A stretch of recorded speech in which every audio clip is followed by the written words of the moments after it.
Sports Minutes with Raushan. Kyle Lucas now with time to assess his options ahead. Khalid Ibrahim's made the overlapping run and Hariss Harun has put it into the back of the net. The breakthrough for Sharjah. Into stoppage time. Sailors with the attacking substitutions. It comes to Maxime Lestien and he's levelled it. Would you believe it? It comes through traffic and Adil Al-Hassani can't get there in time. And the hosts have come back from the brink. Sharjah not done though. Kyle Lucas slips in Maloney. Maloney jinks back. And Maloney's found the corner. A rasping effort that had too much pace on it. And the final score remains 2-1. It was a valiant effort from Lion City Sailors. But Sharjah are the AFC Champions League Two champions, 24-25. Money FM 89.3. It's time for Sports Minutes with me, Raushan, coming to you from Bishan Stadium alongside Deepanraj Ganesan. Alas, Deepan, not the result Singapore fans, Sailors fans would have wanted, but what a game of football. What a game. What a stoppage time, just to be specific. I think for large periods of the game, I think the Lion City Sailors, I felt just about edged it in terms of the chances created. But there's a spell in the second half where you could see Sharjah creating more chances, getting more space, getting more time on the ball. And that's what happened in the 74th minute when Lucas put the ball over the top and they got the goal. And I think Sailors made a lot of changes in terms of changing the attack and putting people forward, and that paid dividends when Maxime Lestien scored the equalizer, which, I mean, there's no roof here in some sorts, but it took the roof off and everybody was buzzing. You know, they could feel for the 5-6 minutes before Sharjah got the winning goal, there was a sense of belief, there was energy, there was excitement in the stands as well as on the pitch, and then came the killer blow. So let's talk about that killer blow, because you already touched on that 5 minutes of optimism. We all felt it in our veins as well, right? That killer blow, was that down to naivety, fatigue, a bad mix of both? Yeah, I would say it's a mix of both. I think as I described, right, I think in that second half, you could see that the players from the Sailors camp were getting a bit tired. It's been a long campaign, it's been a long season. I know it's on home soil, but football game is the fatigue is the same everywhere you play it. And I think you could see that in the second half. And I think even though the subs did come on after a while, you could see that the Sailors were struggling a bit there. And you would think when you get the equalising goal, there is confidence coursing through your veins. But at sometimes you can also take your eye off the ball, so as to speak, and I feel like that's what happened. Too much time was afforded to Marcus Maloney. He took that space, dribbled past 1-2 players, and picked out that bottom corner. Would that have happened in the first half when Sailors were so focused and so sharp? I'm not quite sure. But this is football, right? You don't take your chances. The opponents are going to do it. Would that have happened if Captain Hariss Harun was on the pitch? That's the question I posed to the crestfallen captain a short while ago. Here's what he had to say. Hariss, good to be here with you. Obviously not the circumstances we wanted it to be. Talk to me about the disappointment as well as the pride in going this far. Yeah, of course. I think we spoke about it at length before the game. You know, we did really well to get this far. Amazing journey altogether. You know, it would be nice to top it off and it on a high note, but yeah, today it's not how we wanted it to go. Of course, as a final, in any final, it's always cagey in the beginning. You know, both teams have been cautious, and we did well to claw it back to 1-1. You know, we had the crowd behind us going. Yeah, we just simply ran out of time. It's a risk-reward thing. You know, we tried to take a bit more risk, and then they went up and scored that second goal, and basically. Yeah, we had a bit of momentum, but we just ran out of time. Yeah. At 1-1, do you think if you were on the pitch, you could have made a difference in terms of shoring up that back line to push us into extra time? Well, I think today was tough in the sense to create chances because I'm sure they did their homework on us. So we found it tough to getting behind the spaces that where we usually can do some damage. You know, especially the first half. In the second half, I think we did a bit more better. We put a bit more under pressure. In the second balls as well, pin them back a little bit more on their goal. But yeah, the result was as such, you know, and coach needed to mix things up a little bit, bring on fresher legs, perhaps more of a goal threat, you know, with the likes of Shawwal and Razak. So it's fair enough. Of course, I would have loved to stay on the pitch throughout the game and try to help the team. But yeah, the team needed something more at that point of time, goals. So yeah, I think it's understandable how that panned out. Quick question on the opposition. You probably don't like to talk as much about the opposition, but they spend more time on the pitch lying down and rolling around than playing football. How frustrating is that for you? Yeah, for sure. I think we know when you play teams from West Asia, you can expect these kind of things and antics. So I guess we're not really surprised, but of course during the course of the game, where emotions ride high, it can get really frustrating. Can take a toll on your focus. So I think it was important to keep our focus, which I think we did pretty well for most of the games, most part of the game, and they did what they needed to do to win the game, and we tried our best, but the result shows.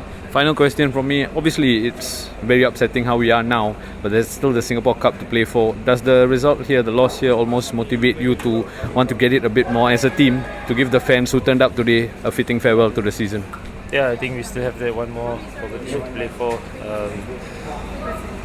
Two legs coming in a number of days, so, and then also the one last league game to play. So I think we have to pick ourselves up. I think we can give each other a pat on the back for what we have achieved in this campaign in the ACL 2. Now we have to put this behind and try to finish the season even stronger with one more trophy. Deepan, you make a fair point about the naivety and the fatigue playing a part, but I have to ask you that question. We just heard from Hariss Harun as well.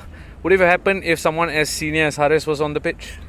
I think it's a bit harsh to put it that way, because I think at the end of the day, Hariss is not the only leader in that camp. I think there are a lot of other leaders and experienced players. They should have all done slightly better in terms of defending that goal, because if they could have avoided that in extra time, I would have backed the Sailors to win it, because it did seem like there was momentum back on their side which they could have used to go on and get the victory, but alas, it wasn't meant to be.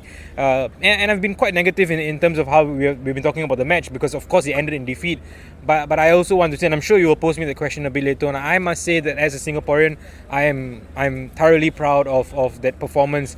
For long periods of the game, they made us believe that a Singaporean team was on par with a team like Sharjah, coming from where they are in terms of being a heavyweight in Asian football, or rather Emirati football. Made us dream, made us believe, and to that I must say hats off to the Sailors. Okay, we got the positivity out the way, time to bring in the negativity. But before we check in with Deepan, here's what Toni Datkovic had to say post-match.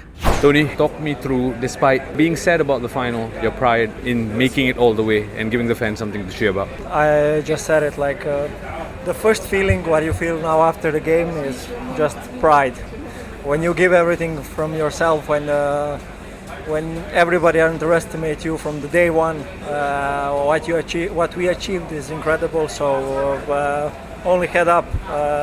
This is amazing what we did. We were so close, and that's why there is a bit of sadness in us. But we move on and try again next year. Is there a sense of wanting the Singapore Cup a bit more now that this final is going to make it up to the fans who showed up? Yeah. Since I came here, we said we are going for every trophy there is. Nobody even think about this trophy, what we were so close to get, and of course again in the cup we are going to take it. We'll give everything from ourselves, like all this season. We did amazing things in the league, in the cup, in the Champions League, so we already won 2 trophies and we are going for the treble. Final question in terms of the opposition, right? I know you probably don't want to talk too much about the opposition, but it was so frustrating to see them spending more time on the pitch, on the ground, than playing football. How frustrating is that for you as a player? Yeah, of course, we heard a lot of stories, underestimated us, the place where we played, the stadium and everything. You could see on the pitch that they were waiting for the time, because they saw that we are a really good team. So we tried. They scored a goal, but we didn't surrender. We came back, and then 11 minutes I think was added on because of being down on the pitch. But this is a part of football. You cannot be angry on them, because if we had the opportunity to do that while winning, we would do it. So this is for not respecting other team, or this is just football, and these are the ways to win it. Yeah, so Deepan, on the topic of negativity, let's talk about the time wasting that was displayed by Sharjah. We heard Toni explained there that it's almost part of the game. The Sailors might have done the same if they were leading as well. What was your take as a fan and then as a journalist and football observer? No, honestly, all my thoughts are the same. I think it's part of football. I think if Sailors were the one in the lead, I think we might have seen similar sort of behaviour, if you want to put it that way. I think teams have to do whatever it takes to win sometimes, and that's part of it. It's game management to me. I don't see a big issue with that. In fact, I think that was why there was 11 minutes of added time, and in a way it's to the Sailors' advantage, where they had 11 minutes to try and equalise and win the game. Of course, they equalised, but they went on to lose the game. Yeah, 11 is a magic number, and that's something I want to zoom on with you, right? Sailors have 11 great players, but it took until the 80-odd minutes to bring on Shawal Anwar, and then they turned to Abdul Razak and Lionel Tan he came on as a defender, but I guess he could play as an attacker as well. Is that an area that the Sailors need to address for next season? Because they've raised the bar now, they're going to have to try and match the bar. Yeah, interesting question, because when I was looking at the team sheet just to find who else can come on alongside Shawal Anwar in terms of attacking perspective, I struggled a bit. I mean, yes, Razak, he's got years ahead of him, but you see that guy for you to turn around a ACL 2 final game, definitely not. They need one or two more players who can maybe come off the bench and give the attacking impetus, because they have players who can come off the bench in defence. I mean, in terms of even your right wing back options, you had Hafiz Noor, you have Chris Van Huizen, but up front, the attacking midfield positions, you need someone else, and Sharjah had that in plenty in terms of their bench, in terms of who they can bring on. I mean, they brought on Adel Tarab in the second half, so that shows you a lot. I think you're right. I think this is something that the Sailors can look into, and perhaps look at one local attacker who might bring some excitement off the bench, and one foreigner to just add attacking impetus for the second half. You can count on Deepan to bring the transfer noise as soon as the SPL season has ended. Lest we forget, the Lion City Sailors are Singapore Premier League champions. You talked about the right wing back position. I caught up with the man who played right wing back in that match, Hami Syahin. Here's what he had to say. I mean, not the result we wanted ultimately, but nonetheless a lot to be proud of, I guess. Definitely, Alhamdulillah, we make it to the final.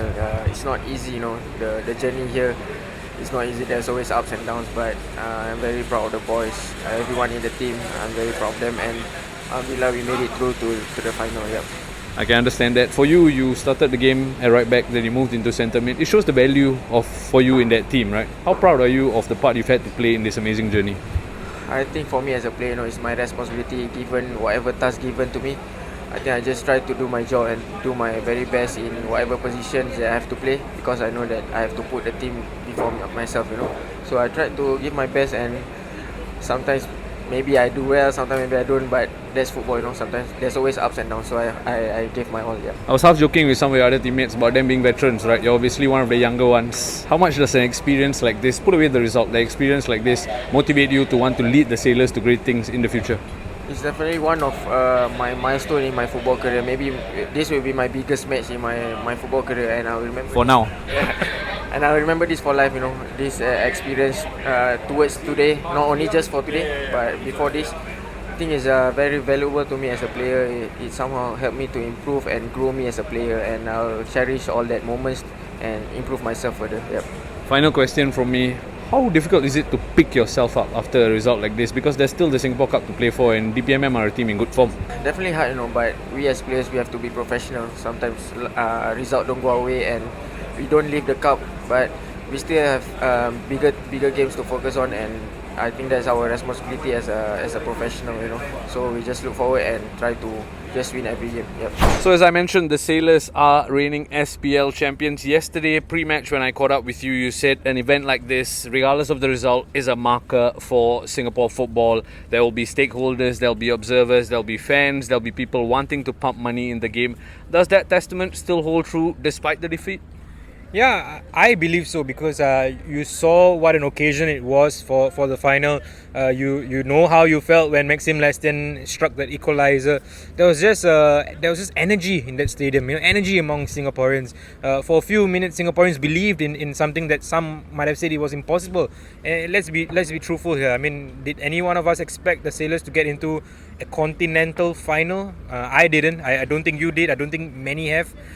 So it really shows you that you put the right resources, the right people in place, you can work out a sort of a dream. And I think people would have looked at this not just in one match, but in totem, in this campaign, this journey, this voyage that the Sailors have been on. I think it really gives everyone belief, not just in Singapore football, but I dare say even Southeast Asian football.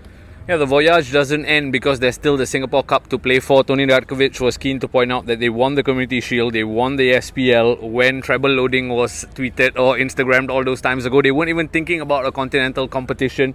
So the treble is technically still loading.